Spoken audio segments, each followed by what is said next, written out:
Volkswagen's EV slowdown, a self-inflicted crisis or strategic choice.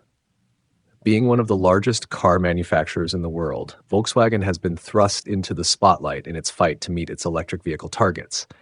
Recently, German media disclosed reasons why Volkswagen intentionally slowed sales of electric vehicles, with the apparent underlying narrative implicating not just Volkswagen, but most traditional car manufacturers.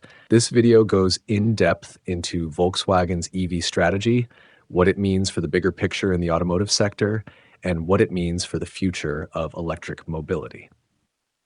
Behind the report is a major German publication which outlines something many have assumed to be occurring for some time: Volkswagen's intentional slowdown of its electric vehicle division.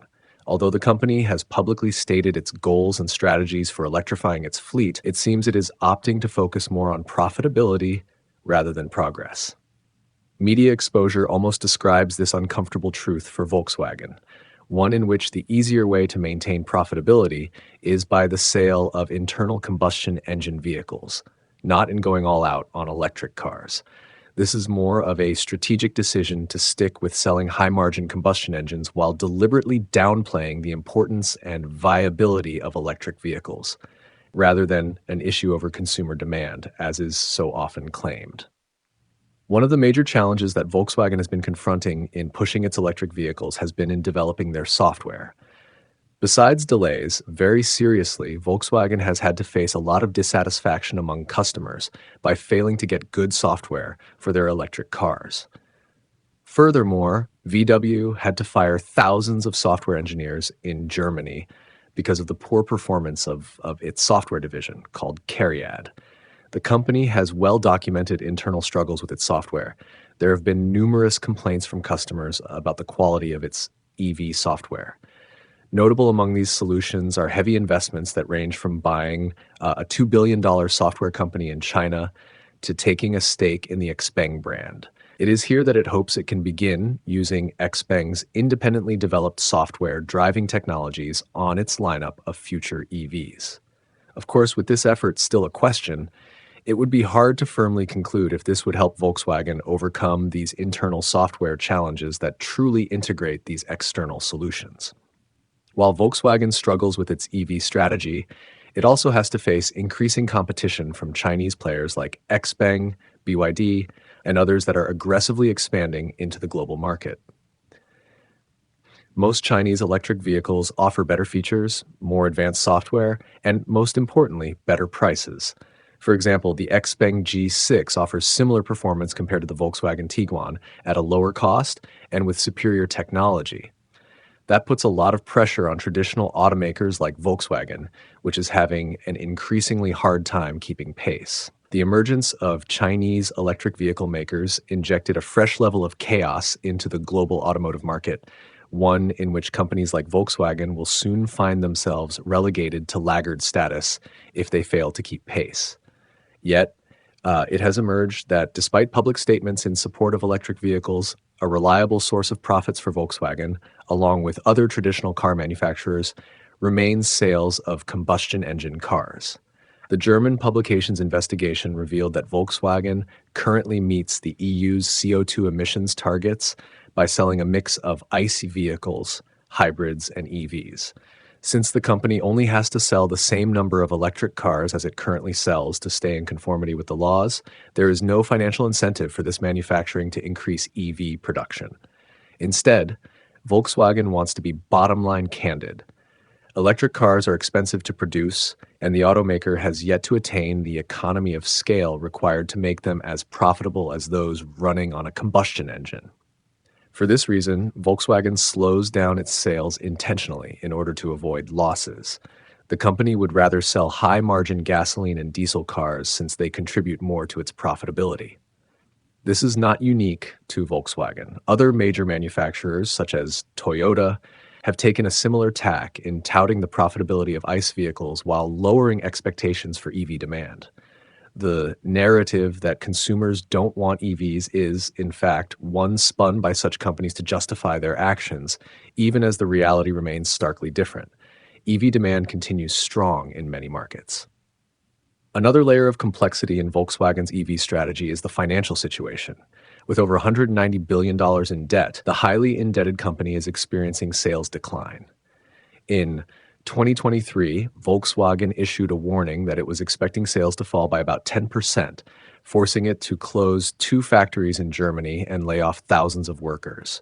These layoffs have infuriated unions and employees, especially since some staff members have contracts that forbid them from being fired. With poorer than expected quarterly results due to factory shutdowns and reduced staffing, overall finances at Volkswagen have suffered.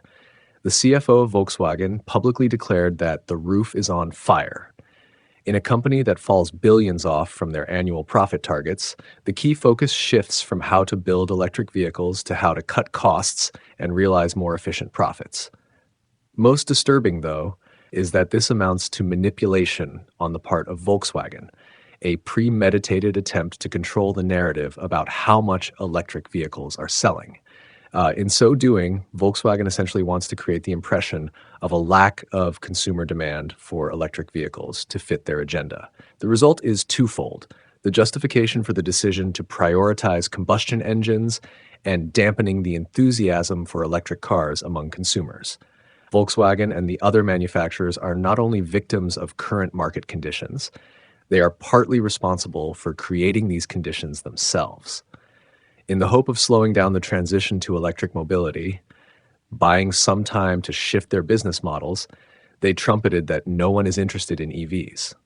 This short-sighted view could have long-lasting ramifications as competitors like Tesla and Chinese automakers keep gaining a larger chunk of market share. Government regulations remain key in determining the path that the automotive industry will take regarding EVs. Indeed, it has to comply with strict CO2 emission targets to avoid hefty fines, as happening in the EU. Still, companies like Volkswagen have managed to comply without aggressively increasing their EV sales.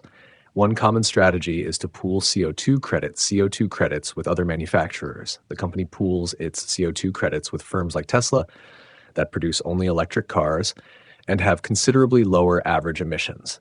Therefore, pooling the credits will easily see Volkswagen meet the regulatory requirements without having to sell as many EVs. In this way, the company remains focused on ICE vehicles while avoiding penalties at the same time. But in 2025, more stringent emissions regulations kick in that will force automakers to peddle far more electric vehicles. And then the narrative about EV demand will change, and Volkswagen, among others, will say how consumer interest in electric cars all of a sudden surges. It will be a shift out of necessity rather than any enthusiasm for EVs. This, however, is not a Volkswagen sustainable strategy in the long run. It will be compelled to give way to the rising competition from Chinese automakers or to regulatory pressure. The company's reliance on combustion engines becomes increasingly untenable, and the longer it waits for a full commitment to electric cars, the more difficult it is to catch up. We are in the middle of a dramatic tectonic shift for this industry, and it's innovate or get left behind. While Volkswagen owns all the resources and expertise necessary to achieve success in this EV market, they need to cease procrastination and boldly take the steps to deliver electrification, or else they run the chance of being eclipsed by much quicker competition that has completely embraced the electric future. The revelations on Volkswagen's EV strategy underpin the test and contradictions that have beset traditional automakers in the transition to electric mobility. While publicly talking of its EV efforts, it would appear that profitability and cost-cutting is taking precedence over environmental concerns. The balance between meeting regulatory requirements and ensuring financial stability is a tightrope that Volkswagen and other legacy automakers will have to walk. Ultimately, the future of Volkswagen will be a function of how quickly and aggressively it converts to all forms of electrification.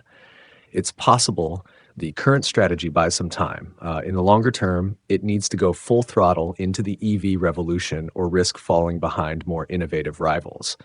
The coming years will be crucial for Volkswagen amidst the rise in pressure from regulators, consumers, and competitors alike.